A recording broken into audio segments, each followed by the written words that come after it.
Hello friends, मेरे YouTube channel को subscribe करें, साथ ही बेल आइकन को भी प्रेस करें ताकि आपको आगे नोटिफिकेशन प्राप्त होते रहें। यदि आप मुझसे टेलीग्राम पे जुड़ना चाहते हैं तो टेलीग्राम पे लक्ष्य विथ भावेश गजपाल लिख के सर्च करेंगे तो आपको मेरा चैनल मिल जाएगा। साथ ही यदि आप मुझसे फेसबुक पे जुड़ना चाहते हैं तो ज्ञानदा ट्यूटोरियल्स महासमुंद लिख कर सर्च करेंगे तो आपको मेरी कोचिंग संस्था मिल जाएगी। आप उसमें मुझसे जुड़ सकते हैं। हेलो नमस्कार, मैं भावेश गजपाल आपका स्वागत करता हूं अपने YouTube चैनल लक्ष्य विथ भावेश गजपाल में। चलिए आज हम देखने वाले हैं छत्तीसगढ़ के आधुनिक इतिहास में पार्ट 16 में। इसके पहले मैंने 15 वीडियो बना रखे हैं। सभी वीडियो के लिंक मैंने प्लेलिस्ट के रूप में डिस्क्रिप्शन बॉक्स में डाल रखे हैं। डिस्क्रिप्शन बॉक्स में छत्तीसगढ़ का आधुनिक इतिहास और मराठा में जाएंगे तो आपको पूरे 16 के 16 वीडियो, साथ ही MCQ के वीडियो भी मिल जाएंगे एक ही जगह। या तो प्लेलिस्ट में जाइए या तो डिस्क्रिप्शन बॉक्स में जाइए। आगे बढ़ते हैं। आज हम पढ़ने वाले हैं, इसके पहले मैं 15वां जो वीडियो बनाया था वो सूरत विभाजन और छत्तीसगढ़ के इतिहास को दर्शाया था। आज मैं गांधी युग के पूर्व छत्तीसगढ़ में राजनीतिक जागृति को बताने वाला हूं। मतलब 1920 में जब गांधी जी का आगमन होता है उसके पहले के छत्तीसगढ़ में कैसे राजनीतिक जागृति आई थी, इसके बारे में मैं आज के वीडियो में बताने वाला हूं। चलिए आगे बढ़ते हैं। ये मेंस के परिप्रेक्ष्य से, CGPSC मेंस के परिप्रेक्ष्य से भी बहुत ही इंपॉर्टेंट है। सभी मैंने मानक सोर्स से तैयार करके रखे हैं। सभी कंटेंट जो है सभी मानक सोर्स से है, मानक पुस्तक से है। ठीक है, आप इसको मेंस के परिप्रेक्ष्य से भी ले सकते हैं। इसमें पूरे डिटेल में आंकड़े हैं और आपको कोई भी एक बुक में एक साथ नहीं मिलेगा। तो चलिए बढ़ते हैं। पहला, बिलासपुर में जागृति कैसे आती है। गांधी युग के पहले बिलासपुर में जागृति कैसे आती है। 20वीं सदी के पहले, गांधी युग के पहले मतलब 1900 आने के पहले, तो 20वीं सदी के पहले Buddhi Prakash Sabha, reading club, Chatapara club, Bengal Nagpur railway institute, इन चारों की स्थापना हो जाती है बिलासपुर में। क्या क्या?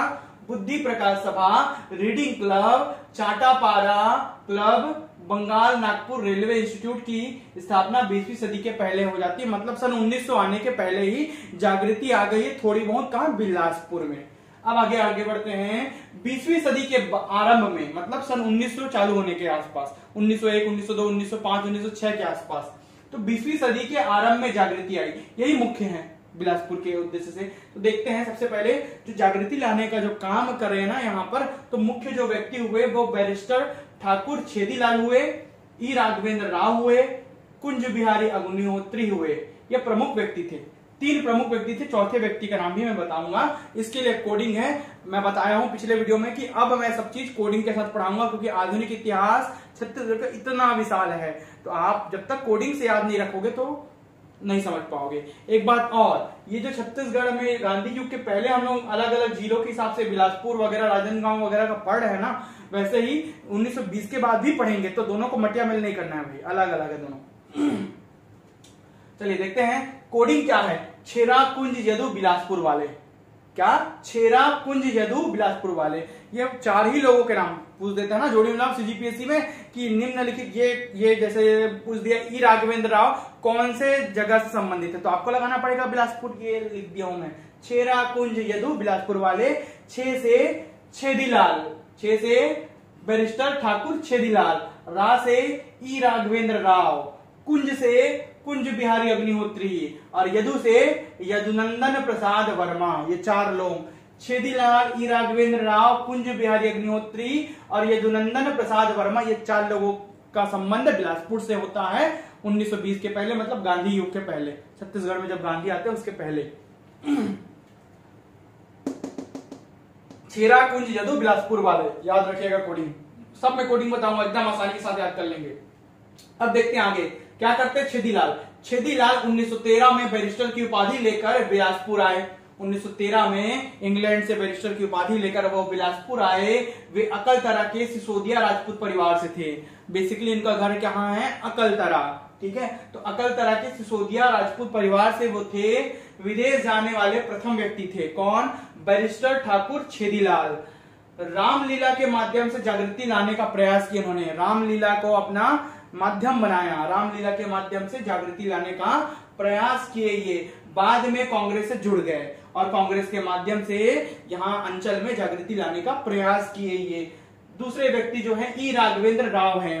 1905 में लंदन में श्याम जी कृष्ण जी वर्मा द्वारा स्थापित इंडिया हाउस के सदस्य रहे। तो पूछेगा कौन 1905 में जो लंदन में स्थापित श्याम जी कृष्ण जी वर्मा द्वारा स्थापित इंडिया हाउस के सदस्य रहे, तो ई राघवेंद्र राव इंडिया हाउस के सदस्य रहे थे, जो 1905 में श्याम जी कृष्ण जी वर्मा द्वारा लंदन में स्थापित किया गया था इंडिया हाउस नाम से, जहां पर इंडियंस लोग बेसिकली पार्टिसिपेट करते थे, तो उसके ये सदस्य रहे थे। 1906 के कलकत्ता कांग्रेस अधिवेशन में भाग लिया। कांग्रेस का कलकत्ता अधिवेशन 1906 का, जिसमें इन्होंने भाग लिया। 1907 के सूरत अधिवेशन में बिलासपुर का प्रतिनिधित्व किया। कौन से ऐसे व्यक्ति हैं जो 1907 के सूरत अधिवेशन में, सूरत की जब फूट पड़ी थी तो बिलासपुर का प्रतिनिधित्व ई राघवेंद्र राव ने किया था। ये आंध्र प्रदेश के कृष्णा जिले से बिलासपुर आए। बेसिकली ये आंध्र प्रदेश के कृष्णा जिले के थे। इनका परिवार कमाने खाने के उद्देश्य से बिलासपुर आए थे और वहीं बस गए। 1914 में बैरिस्टर की उपाधि लेकर भारत आए। 1914 में ये इंग्लैंड से बैरिस्टर पढ़कर बैरिस्टर की उपाधि लेकर भारत आए और 1915 के नागपुर अधिवेशन में नरम व गरम दल के बीच मध्यस्थता कराई। जब नागपुर अधिवेशन हुआ था ना कांग्रेस का 1915 में, तो ई राघवेंद्र राव ने छत्तीसगढ़ के नरम दल और गरम दल के बीच मध्यस्थता कराने का काम किया था। ठीक है, तो 1915 के अधिवेशन में, बेसिकली 1907 के सूरत अधिवेशन में कांग्रेस नरम दल और गरम दल में विभाजित हो गया था और 1915 में एकीकृत हुआ। जब 1914 में, लगभग 1914 में जब तिलक जेल से छूटे, उसके बाद तिलक के प्रयासों के परिणाम स्वरूप, ये पुराने वीडियो में पढ़ा चुका हूं। आगे बढ़ते हैं। 26 वर्ष की आयु में बिलासपुर नगर पालिका के अध्यक्ष निर्वाचित हुए। 26 वर्ष की आयु में ही ये नगर पालिका के अध्यक्ष बन गए थे बिलासपुर के। साथ ही बिलासपुर जिला परिषद के सचिव भी रहे। ये बिलासपुर जिला परिषद के सचिव भी निर्वाचित हुए। कर्मचारियों को खादी पहनना अनिवार्य कर दिया इन्होंने। खादी पहन कर ही आएंगे कर्मचारी, ये अनिवार्य कर दिया। तिलक और गांधी जयंती पर, जयंती और पुण्यतिथि में उतना ही डिफरेंस है जितना जन्म और मृत्यु में है। जयंती जन्म तिथि और पुण्यतिथि मतलब मृत्यु होता है। ठीक है, तो तिलक और गांधी जयंती पर छुट्टियां घोषित कर दी इन्होंने। बाल गंगाधर तिलक और गांधी की जयंती पर, जन्म तिथि पर छुट्टियां घोषित कर दी। इमारतों पर राष्ट्रीय झंडा फहराने के लिए आदेश दे दिया। साथ ही वंदे मातरम गीत गाना प्रारंभ करवाया। उन दिनों वंदे मातरम गीत गाना कानूनन अपराध हुआ करता था, इसलिए वंदे मातरम गीत गाना इन्होंने चालू करा दिया अंग्रेजों के विरोध में। अब आते हैं नोट, क्या लिखा है। ठाकुर जो छेदीलाल थे वो सेवा समिति बिलासपुर निर्माण कराया। ठाकुर छेदीलाल, इसमें छूट गया था तो इधर लिख दिया नोट करके कि ठाकुर बैरिस्टर छेदीलाल ने ही ना सेवा समिति बिलासपुर का निर्माण करवाया था। बिलासपुर में सेवा समिति का निर्माण ठाकुर छेदीलाल ने करवाया था। अब आ जाते हैं तीसरे व्यक्ति, बिलासपुर के कुंज बिहारी अग्निहोत्री। कुंज बिहारी अग्निहोत्री ने होम रूल की शाखा के माध्यम से जागृति का प्रयास किया। बाद में होम रूल लीग की स्थापना की जाती है 1915-16 के आसपास, तो उसी के माध्यम से कुंज बिहारी अग्निहोत्री का प्रयास रहा बिलासपुर में जागृति लाने का। यदुनंदन चौथे व्यक्ति होते हैं यदुनंदन प्रसाद वर्मा। यदुनंदन प्रसाद वर्मा ने बाल समाज पुस्तकालय की स्थापना कराई। बाल समाज पुस्तकालय जो कि बिलासपुर में स्थापना कराई और उसी के माध्यम से इन्होंने अंचल में जागृति, बिलासपुर में जागृति लाने का प्रयास किया। इस प्रकार बिलासपुर की ये 4 प्रमुख व्यक्ति, 2 ज्यादा इंपॉर्टेंट और ये 2 थोड़ा कम इंपॉर्टेंट, इससे क्वेश्चन कम आएगा, पर ये दोनों शुरू से जो छेरा है उनसे ज्यादा क्वेश्चन आएगा। छेरा, कुंज, यदु, बिलासपुर वाले। अब बढ़ते हैं राजनांदगांव की ओर। सभी का पढ़ाऊंगा, राजनांदगांव का पढ़ाऊंगा, धमतरी का पढ़ाऊंगा, दुर्ग का पढ़ाऊंगा, सभी एक ही वीडियो में कंप्लीट कराऊंगा। इतना ही नहीं है, इसके बाद और है। ठीक है, तो आगे बढ़ेंगे वीडियो। तो राजनांदगांव में जागृति। 1907 में देश का प्रथम छात्र हड़ताल राजनांदगांव स्टेट हाई स्कूल में आयोजित हुआ। राजनांदगांव में कैसे जागृति आती है, राजनीतिक जागृति? तो 1907 में देश का, छत्तीसगढ़ ही नहीं पूरे देश का प्रथम छात्र हड़ताल राजनांदगांव स्टेट हाई स्कूल में आयोजित हुआ।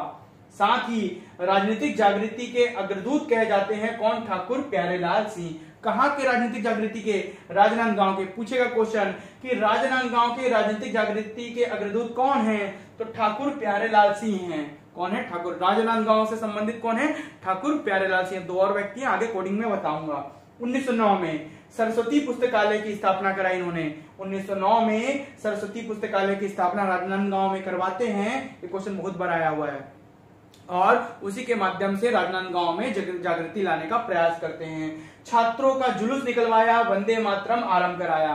राजनांदगांव में छात्रों का जुलूस व वंदे मातरम आरंभ कराने का श्रेय ठाकुर प्यारेलाल को जाता है। अब आगे बढ़ते हैं, चलिए आगे बढ़ते हैं।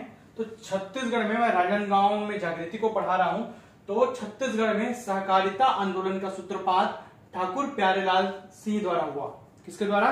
ठाकुर प्यारेलाल के द्वारा छत्तीसगढ़ में सहकारिता आंदोलन का सूत्रपात हुआ, इसलिए इन्हें छत्तीसगढ़ में सहकारिता का जनक भी कहा जाता है। किनको? ठाकुर प्यारेलाल को, बेसिकली राजनांदगांव जिला से संबंधित। सहयोगी गज्जूलाल शर्मा व छबीराम चौबे की सहायता से खादी का प्रचार प्रसार किया। पूरे राजनांदगांव में इन्होंने अपने सहयोगी गज्जूलाल शर्मा और छबीराम चौबे की सहायता से खादी का प्रचार प्रसार किया। इस प्रकार 3 व्यक्ति जो राजनांदगांव के महत्वपूर्ण व्यक्ति संबंधित हैं राजनांदगांव से। राजनांदगांव के ठाकुर का गज लाल छवि वाला है। राजनांदगांव के ठाकुर है ना, उनके पास गज है। गज मतलब हाथी होता है। हाथी कैसा है? लाल छवि वाला। ठीक है, लाल कलर का छवि है, ऐसा याद रखिएगा। उसका लाल कलर का छवि वाला है। तो ठाकुर, राजनांदगांव के जो ठाकुर है उनका जो गज है वो लाल छवि वाला है। ये कोडिंग है राजनांदगांव के संबंधित व्यक्तियों का। कैसे? राजनांदगांव के ठाकुर प्यारेलाल सिंह गज, गज्जूलाल शर्मा गज लाल, छबीराम चौबे है गज लाल। कैसा? गज्जूलाल, तो गजलाल। गजलाल से क्या पढ़ेंगे? गज्जूलाल शर्मा। गजलाल से गज्जूलाल शर्मा। छवि से छबीराम चौबे, छवि वाला है। तो राजनांदगांव के ठाकुर प्यारेलाल, गजलाल से गज्जूलाल, छबीराम का छवि। ठीक है, 3 व्यक्तियों के नाम यहां पर इंडिकेट हो रहे हैं। ये 2 और ये 3 व्यक्ति, 1, 2 और ये 3 व्यक्तियों के नाम। इस प्रकार 3 व्यक्ति जो राजनांदगांव से संबंधित है वो पूरे हो जाते हैं। इसके अलावा 1920 में ही मिल मजदूर आंदोलन होता है तथा किसान आंदोलन भी चलता है ठाकुर प्यारेलाल सिंह के नेतृत्व में राजनांदगांव में ही। और ये 36 दिनों तक सफल चलने वाला हड़ताल था। जो मिल मजदूर आंदोलन था ना 1920 का, वो 36 दिनों तक चलने वाला सफल आंदोलन था। ये हड़ताल था जो कि ठाकुर प्यारेलाल सिंह के द्वारा महत्वपूर्ण रूप से चलाया जा रहा था। ठीक है, इस प्रकार ठाकुर प्यारेलाल सिंह के जो क्या बोलना चाहिए सहयोग है राजनांदगांव के प्रति वो बहुत ही महत्वपूर्ण है। आगे बढ़ते हैं। धमतरी में जागृति, तीसरा बिंदु है धमतरी में कैसे जागृति आती है। तब जो धमतरी हुआ करता था वो रायपुर जिले के अंतर्गत तहसील था। तब धमतरी तहसील था और रायपुर जिला हुआ करता था। धमतरी में छोटे नारायण का सुंदर ताप, ये 4 लोग हैं। कौन कौन? 1, 2, 3, 4। ये कोड है भाई, धमतरी से संबंधित व्यक्तियों का कोड है। 4 प्रमुख व्यक्ति। छोटे माल गुजार बाबू छोटेलाल श्रीवास्तव। छोटेलाल श्रीवास्तव से छोटे नारायण, नारायण राव मेघावाले, नारायण सुंदर, पंडित सुंदरलाल शर्मा सुंदर, ताप नथु जी जगताप। ताप है ना, ताप आप देखो, नथु जी जगताप। 1, 2, 3 ये 4 व्यक्ति छोटे नारायण का सुंदर ताप। छोटे नारायण जो है ना कहाँ के? धमतरी के छोटे नारायण का सुंदर ताप। ताप उनका सुंदर है।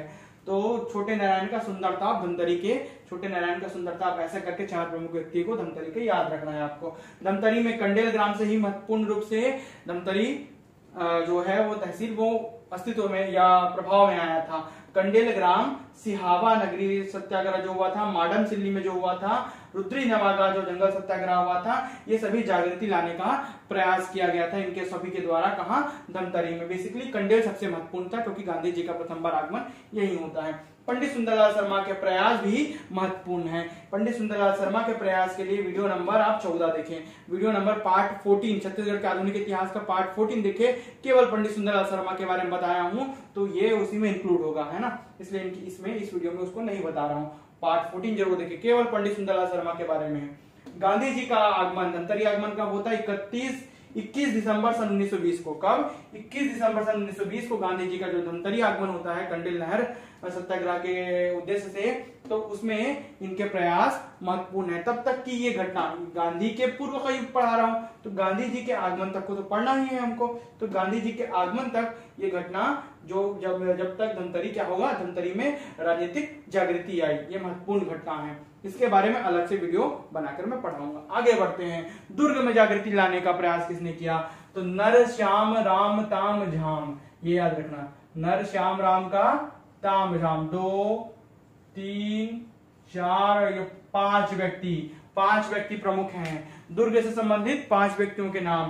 पहले व्यक्ति नरसिंह प्रसाद अग्रवाल।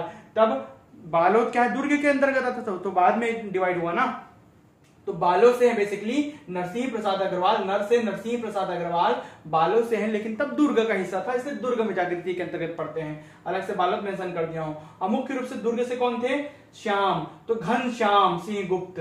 श्याम से क्या याद रखेंगे, घनश्याम सिंह गुप्त। राम से राम प्रसाद देशमुख, और ताम से वाई तामस्कर।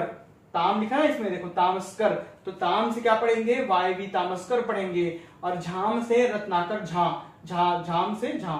ठीक है, तो नर श्याम राम ताम झाम, कहा, दुर्ग में। दुर्ग के नर श्याम राम ताम झाम करते हैं, ऐसे याद रखेंगे। नर श्याम राम ताम झाम करते हैं कौन, दुर्ग के नर श्याम राम ताम झाम करते हैं नरसिंह प्रसाद अग्रवाल, घनश्याम सिंह गुप्त, राम प्रसाद देशमुख, वाई तामस्कर, रत्नाकर झा, ये 5 व्यक्ति। इसके अलावा जो उदयराम और व्यक्ति होते हैं, उदयराम के द्वारा किसान सभा का गठन किया गया दुर्ग में। इसके अलावा गंगा प्रसाद चौबे, गणेश प्रसाद सिंगरौल, चंद्रिका प्रसाद पांडे। कितने प्रसाद, 3 प्रसाद, देखो सब में अंडरलाइन किया हूं। गंगा प्रसाद चौबे में प्रसाद, गणेश प्रसाद सिंगरौल में प्रसाद, चंद्रिका प्रसाद पांडे में भी प्रसाद है। तीनों प्रसाद ने मिलकर विद्यार्थी कांग्रेस की स्थापना की। कहां, दुर्ग में। विद्यार्थी कांग्रेस की स्थापना दुर्ग में तीनों प्रसाद ने, 1, 2 और 3 प्रसाद ने मिलकर की। ठीक है, ये याद रखेंगे। इसके अलावा रघुनंदन सिंगरौल का भी महत्वपूर्ण हाथ है दुर्ग के अंचल में जागृति लाने का। 1925 से 35 तक के, ये 1920 के बाद है, इसलिए इसको थोड़ा सा कम ही पढ़ रहे हैं। तो 1925 से 35 में मेंशन कर दिया अलग से, 20 के बाद है फिर भी जोड़ दिया हूं इसमें, क्योंकि दुर्ग से संबंधित है, आगे और पढ़ाऊंगा। 1925 से 35 ईस्वी तक क्रांतिकारी गतिविधि में शामिल रहे। ठीक है, कौन, रघुनंदन सिंह सिंगरौल, जो कि दुर्ग जिले से, दुर्ग से संबंधित हैं। ठीक है, आगे बढ़ते हैं। रायपुर में जागृति। रायपुर में जागृति तो हर एक वीडियो में हम पढ़ते हैं कि जो भी आंदोलन, जो भी घटनाएं चालू होती, जो भी सत्याग्रह चालू होता है, सभी रायपुर से चालू होता है। आप बाकी वीडियो में रायपुर की जागृति के बारे में पढ़ सकते हैं। कुछ 1-2 बिंदु जो छूटा हुआ था उसको मैं इसमें लिख दिया हूं। जैसे कि पंडित रविशंकर शुक्ल के प्रयास रायपुर में जागृति लाने के लिए महत्वपूर्ण थे। 1907 में राजनांदगांव जिले से यह वकालत प्रारंभ किए। कौन, पंडित रविशंकर शुक्ल। वैसे तो नागपुर के थे बेसिकली, लेकिन 1907 में राजनांदगांव जिले से ये वकालत प्रारंभ करते हैं। 1907 में ही रायपुर के प्रांतीय स्तरीय सम्मेलन में गरम दल के समर्थक होते हैं। 1907 में रायपुर में प्रांतीय स्तरीय सम्मेलन होता है, जिसमें ये गरम दल के समर्थक हुआ करते थे। ठीक है, जब कांग्रेस रायपुर में नरम दल और गरम दल में विभक्त हो गया सूरत विभाजन के समय, तो रायपुर में भी प्रांतीय स्तरीय सम्मेलन होता है, जिसमें ये गरम दल के समर्थक हुआ करते थे। कौन, रविशंकर शुक्ल। 1912 में इन्होंने कान्यकुब्ज सभा की स्थापना की। किन्होंने, पंडित रविशंकर शुक्ल ने 1912 में कान्यकुब्ज सभा की स्थापना की। ये क्वेश्चन आ चुका है। इसके अलावा 1915 में पंडित रविशंकर शुक्ल कांग्रेस के बंबई अधिवेशन में शामिल हुए थे। कांग्रेस का राष्ट्रीय स्तर पर जो मुंबई अधिवेशन हुआ था, उसमें रविशंकर शुक्ल शामिल थे। इसके अलावा 1904 में कांग्रेस के ही अधिवेशन में माधवराव सप्रे और रामाराव चिंचोलकर के साथ शामिल हुए। 3 व्यक्ति शामिल हुए थे 1904 के कांग्रेस अधिवेशन में, माधवराव सप्रे और रामाराव चिंचोलकर, ये तीनों भी, और साथ में पंडित रविशंकर शुक्ल, तीनों 1904 के कांग्रेस अधिवेशन में शामिल हुए थे और तीनों का संबंध रायपुर से है। इसके अलावा 1906 में रायपुर में कांग्रेस की शाखा स्थापित की जाती है, जिसमें बैरिस्टर सीएम ठक्कर के प्रयास महत्वपूर्ण होते हैं। तो बैरिस्टर सीएम ठक्कर के प्रयासों से 1906 में रायपुर में कांग्रेस की शाखा स्थापित की जाती है। यह भी रायपुर से संबंधित है। कौन, बैरिस्टर सीएम ठक्कर। इसे भी पुराने वीडियो में पढ़ा चुका हूं, इसलिए 1 लाइन लिख दिया हूं। अंतिम, ये जो क्वेश्चन अभी रिसेंट का है 2016 का सीजीपीएससी प्री का, कि 20 जनवरी 1915 को, कब, 20 जनवरी 1915 को रायपुर के टाउन हॉल में 300 माल गुजारों का सम्मेलन हुआ था। ये आपको याद रखना, ये भी रायपुर में जागृति लाने से संबंधित था। ठीक है, तो 20 जनवरी 1915 को रायपुर के टाउन हॉल में 300 माल गुजारों का सम्मेलन होता है। इस प्रकार धमतरी, राजनांदगांव, धमतरी, दुर्ग और रायपुर जिला कंप्लीट हो जाता है। कुल 5 प्रकार के मैं जगहों के और उससे संबंधित लोगों के बारे में इसमें पढ़ाया हूं। वीडियो आपको कैसा लगा कमेंट करके जरूर बताएं। साथ ही चैनल को लाइक कीजिए, सब्सक्राइब कीजिए। बाकी वीडियोस के लिंक प्राप्त करने के लिए टेलीग्राम चैनल पे जुड़िए और साथ ही डिस्क्रिप्शन बॉक्स में जाइए। वीडियो को आप लाइक करेंगे तो यूट्यूब आपको वीडियो सजेस्ट करेगा।